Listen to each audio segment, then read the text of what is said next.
get new employment, and is asking that the court consider a no go-to order, a no contact order, or anything of that nature.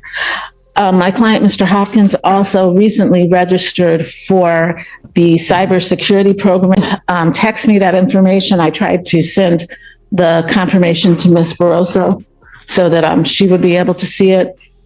It's my understanding that the classes are majority online, but that would be the only place that he would have to come across Chenard County. Otherwise, he's just asking for some order that would allow him to work and just not have that kind of contact. Response. Your Honor, the bond in this case was set at $5,000 cash or surety when we requested a $50,000 bond. In this case, the people are uncomfortable with him being out. This was an event, for a series of events that occurred where the defendant assaulted the victim at not one but two locations. An eyewitness saw the defendant shove the victim while near the police station. The police attempted to make contact with the defendant, and then he picked up, as a result of him resisting, picked up 5 counts of R&O against 4 different officers. One of those 5 counts is an R&O causing injury that was so severe that the officer is actually seeking specialized medical treatment from an orthopedic surgeon. At this point, this is a 9. So, hold on. There was a DV and then an officer injured. Why is he out? Your Honor, if I could address. Hold on. I'll let Ms. Barroso finish and then you can address it. I just had an intermediate question. Go ahead. So at this point, I don't think that a modification of bond removing him from being on house arrest is appropriate. We objected to a nominal bond of $5,000 when it was originally granted. At this point, I don't think that any further reduction is appropriate. A couple of things. First of all, Mr. Hopkins is here with his father. He is 20 years old. He has no prior criminal history. In reviewing the police report and the video, even the report references that the altercation, that the incidents that resulted in this charge, that there were. In which that it was, charge? I'll start with the domestic violence. That with those charges, that there was a more complicated situation. I believe the officer said, the report says something to the effect of, and this would also go to the property, that there had been physical altercations between the two of them, fighting between the two of them, and breaking of objects between the two of them. This defense story is so unhinged, it's almost impressive. They're really out here trying to put this guy back on the streets like he's some misunderstood choir boy. The bond already got cut from $50,000 to $5,000, which is basically a clearance sale in legal terms, and they're still asking for more. That's like buying a Ferrari for the price of a bicycle and demanding free gas for life. The kicker is, this guy isn't in court for shoplifting gum. He's charged with beating a cop so badly the officer needs surgery. That's not an oops, I made a mistake. That's a you just put your freedom in a blender and hit puree. And I'm right there with the judge, scratching my head, wondering how this man is even walking around free right now. Because let's be real, you don't wake up one morning, skip your Wheaties, and decide to assault 5 officers in a single day without some history behind you. No priors? I don't buy it for a second. It's the legal version of this is my first time drinking, said by someone holding a margarita in each hand. And then stacked on top of the police assaults, he's also facing domestic violence charges, 1 courtroom visit, multiple felonies, and a potential lifetime achievement award and bad decisions. This isn't just ruining a weekend, it's putting your entire future through a paper shredder. So I believe that there's more to this than said. The allegations of the domestic violence are the one of the shoving, and also I believe of Mr. Hopkins taking his own computer back from the complainant. That's the second allegation of the domestic violence. And the resisting and obstructing is, the allegations are that Mr. Hopkins, not that Mr. Hopkins turned around and slammed someone or punched them or anything, that he pulled away. The allegation is the officer fell and that caused the injury. And then that officer fell, yes, as he pulled away. And then subsequently, 4 officers who were, some of whom just pulled up on the scene in the video, all ran after him. And that's where the resisting and obstructing comes. And he did, in fact, eventually stop. It was not, it's not as if he were in a vehicle and went miles or hours away. He did stop running, and he did, once they complied, once that occurred, there were no further incidents. So, Your Honor, I'm sorry. That is not the characterization of the RNO. The allegations include him punching 2 officers in the face, breaking free of their grasp, causing them to fall to the ground, twisting and seriously injuring an officer's finger. And then it went on for such a period of time that an officer had to point and deploy a taser.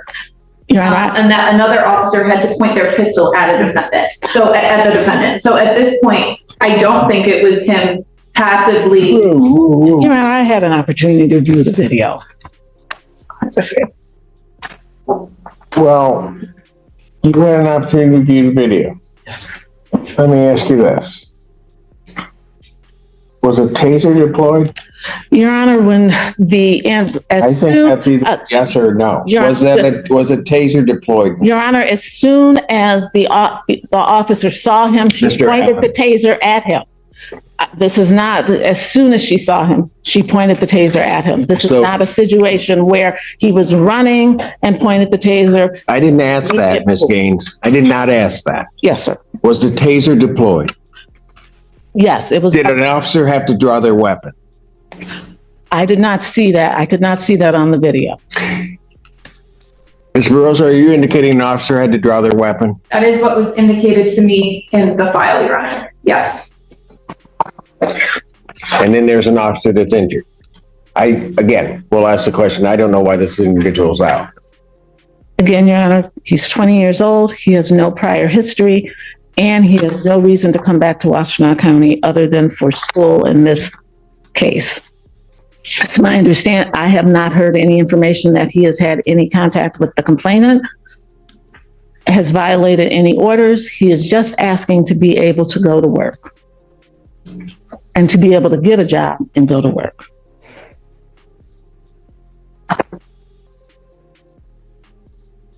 Your Honor, would you want to hear from Mr. Hopkins' father, who's present? I don't know what he could tell me at this point in time. I'm more worried about the bond as it originally is set. I don't.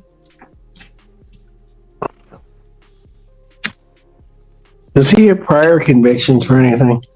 No, Your Honor. That the original domestic was about. I mean, I'm trying to figure out, because I'll just tell you, I have some serious concerns that this escalated to a point that officers are having to deploy a taser, pull their weapon. There are clearly enough officers around to, in my opinion, have subdued this individual without having to do all of that. So something else is going on. And I also have, I mean, one's bad enough, but I have 2 counts of domestic violence. Again, Your Honor, one of them is him taking back his own computer. That's one of the allegations. And that's why I'm saying there were things that were happening before this. That's not to excuse his behavior. That is to say that there's broader context.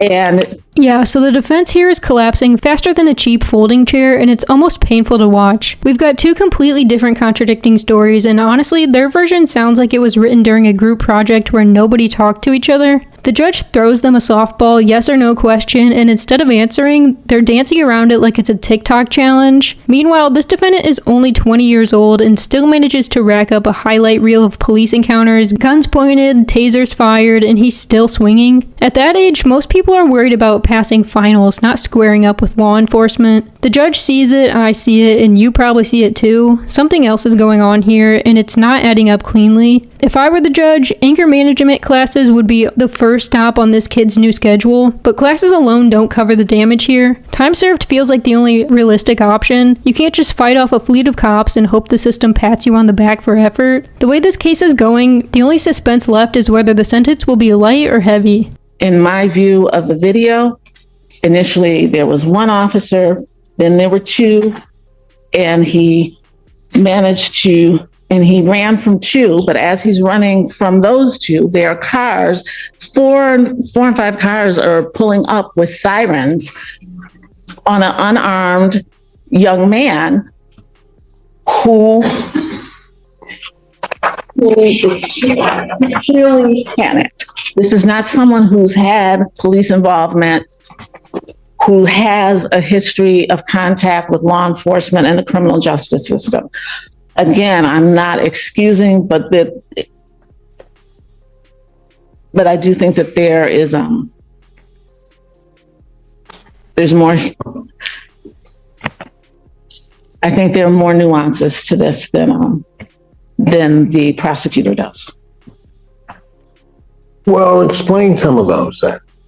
Because I've got a victim of a DV that's injured. She is not the domestic violence person is not injured. It was the shove and the taking of there's no injury to her. Domestic violence are 2 misdemeanor counts. That is felonies correct. Here are 5 counts of Yeah, I see that. Are no causing injury. Maybe I misread that on the report, but Yes. the injury to the fingers, that's the officer. That's correct. Thank you.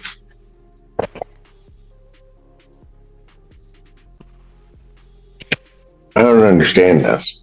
I mean, there's a lot I don't understand. How,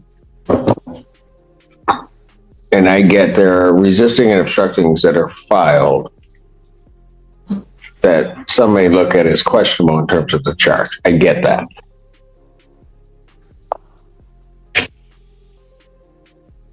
But I'm also trying to figure out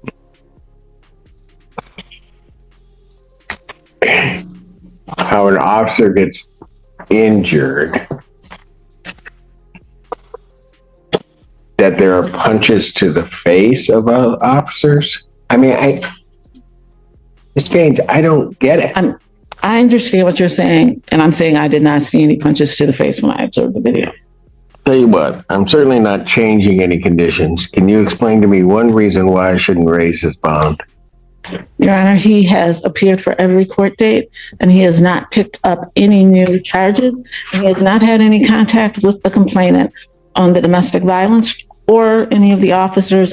My understanding from him is that he has only come to Washtenaw County for court. He does not even reside in this county.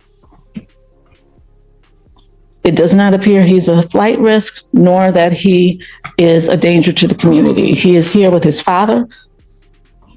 He has come to every court date, and he's highly responsive to my calls and texts. And absent the no offer in this matter, we'd be looking to resolve it. Anything else from the people? No, Your Honor. You know what? I'm not changing his condition in the bond. I'm not at this juncture going to up his bond either, although of rights I should. Of rights, I don't think he should be out around tethered or not, given that behavior. I'll let Judge Perry deal with that after she hears the preliminary examination. Bond will continue. Motion for bond reduction or changing condition is denied. Thank you. You can literally see the frustration building in the judge, head shaking, hand rubbing his forehead, the whole body language dictionary of "I can't believe this nonsense." He looks like someone trying to solve a Rubik's Cube blindfolded, and the defense is not helping. They keep dragging the kid's father into the mix, which makes zero sense unless dad is secretly the governor. He's not getting anyone out of felony charges. I mean, what's next? Calling in grandma as a character witness because she says he was always polite at Sunday dinner? The whole angle is baffling, and even with all this chaos, the defense is still begging for a lower bond when $5,000 is already a bargain bin deal for charges this heavy. I've seen higher bonds slapped on people for shoplifting electronics, let alone stacking domestic violence with assaulting police. The judge ultimately keeps the bond right where it's at. No raise, no reduction, and honestly, that feels like the system's version of shrugging. Was it the right move? I'm not convinced, but I'm also not the one in the robe. At the end of the day, this defendant walks out with what I'd call a legal equivalent of a "you got off easy" coupon. And if he cashes it in wrong, he's not just burning a bridge, he's blowing up the entire interstate behind him. We are here for PCC and bond violation. I understand the court has received and reviewed the materials that were sent over yesterday. I did. Thank you, Your Honor. The only request that we would have when we're discussing those materials, she is staying in a shelter in Livingston County. There is a separate DV having nothing to do with any of this, and there are some cross allegations in that case. So she's just requesting that we not say the name of the shelter if someone is listening on Zoom to where she's staying. Understood. Thank you, Your Honor. I believe that the materials that we provided were pretty thorough in terms of where Ms. Brown has been coming from and what her circumstances are in pertaining to the bond violation. So I was wondering if the court had any questions. Well, I do, because I'm not sure how you provided the materials, but I'm not sure how that relates to the specific allegations of the bond violation. Because what I have, certainly, maybe one might be able to look at the consumption of alcohol, but there was the tampering that occurred for a 12-hour period. So I am going to let Ms. Brown address that herself with the court. You can explain to him where you're at in terms of the allegation. But I had forwarded her the reports the same day. And just so that Your Honor knows, she did intend to turn herself into the jail this morning, but she was unable to get a ride this morning. And so she's here for in-person court this afternoon. So regarding the tamper on 623 and then the positive on 625, the court is looking for either an explanation or an admission as to these two. Your Honor, I don't have any clue why those were coming up that way. I know that I was called in to community corrections to have my unit replaced for servicing. And when on my way there, Ms. Julian called me and said that she received a notification from courts that I had a tampering and violation that she wanted clarification about. And I had no idea what she was talking about. I told her that I was just called in to do a replacement on the unit itself. I have only been at La Casa AA meetings and with AA people because I don't currently have transportation and a license to get myself to and from these places. And I have not had access or been in the environments of drinking whatsoever. The only events outside of AA are AA events that I've been to, such as there was a sober rave in Royal Oak that I've gone to, but that wasn't even in the dates in question. So I'll stop with that. But I was completely confused. So I had the unit replaced. And while at community corrections, they had told me that I had this tampering and violation, 2 counts. And I was in for my reading the week before during this time. And they said that I was all set, good to go. We'll see you next week. And so I was really unsure why I was getting that unless it was due to needing servicing. But I'm saying, Your Honor, this is way too important. Well, hold on a second. Just so that we're clear before you go on with your story. Okay. On June 23rd at the 12:56 a.m. time. Yes, sir. That's when the tamper is detected. Okay. With the unit. On the 25th, there isn't a tamper, it's just drinking. again, I don't know why it's coming up with that unless the servicing part of it needed it. Because at the shelter where I'm currently residing, there's a locked door policy from 11:30 p.m. until 7 in the morning.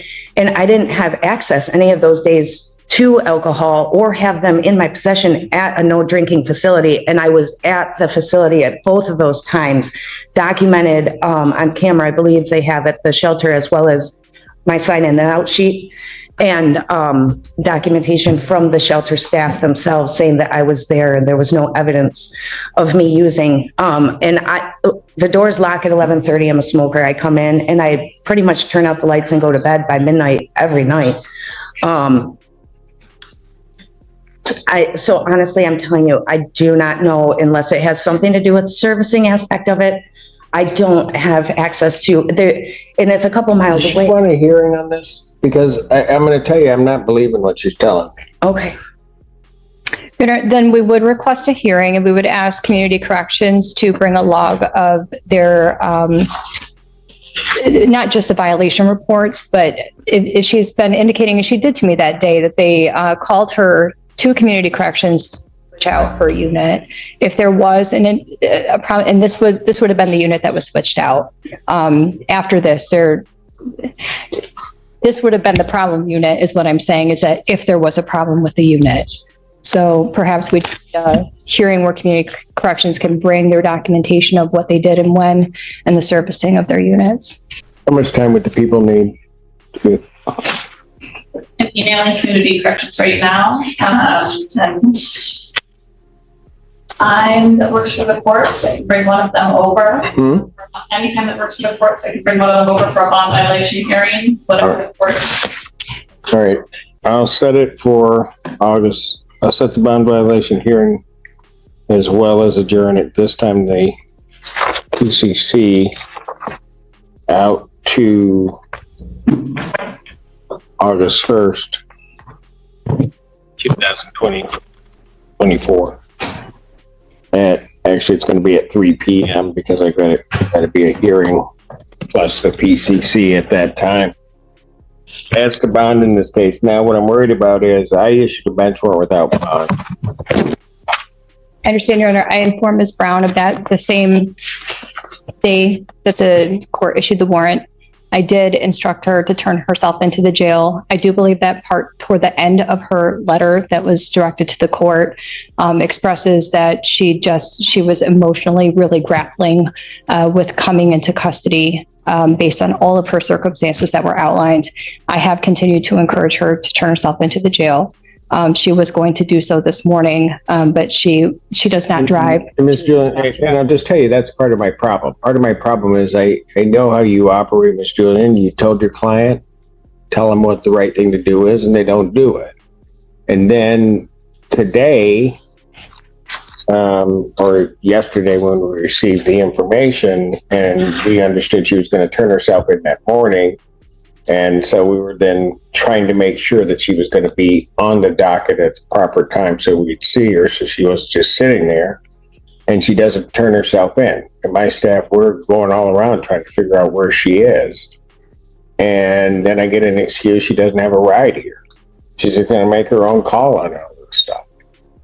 And I appreciate the circumstance that she's in and have great sympathy regarding that, but I can't let you just go around violating what the court says you need to do. Your Honor, I do have in the next week before the first medical alcohol treatment with another drug testing per bond order. And I also have general therapy with my counselor, my therapist, all of those appointments, as well as some medical appointments that are all before the 1st of August.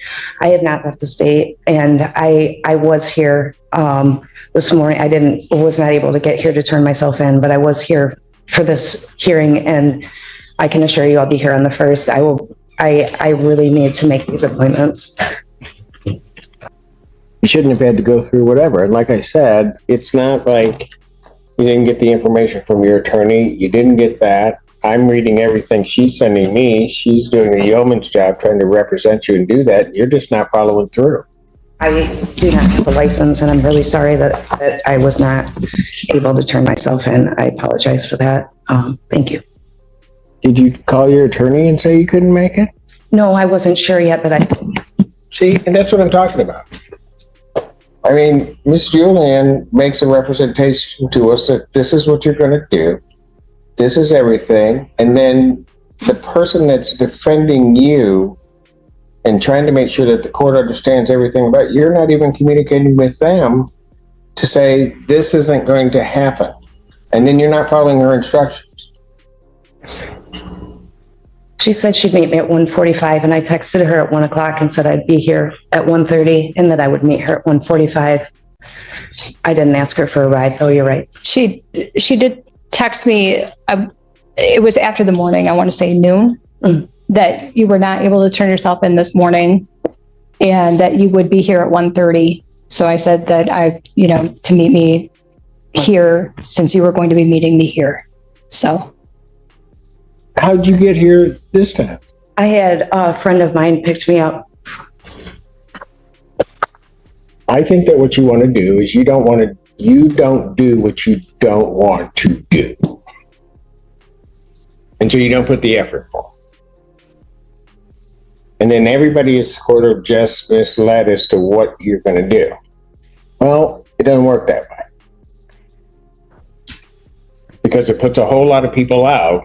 Because, like I said, we're going on Miss Julian's representation of what she instructed you to do and what you said you were going to do.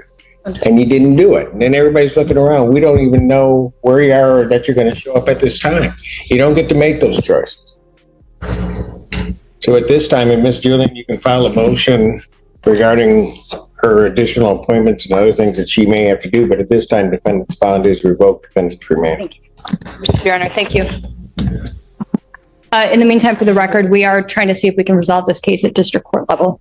So Okay. those conversations will continue. Thank you. Thank you. Wow.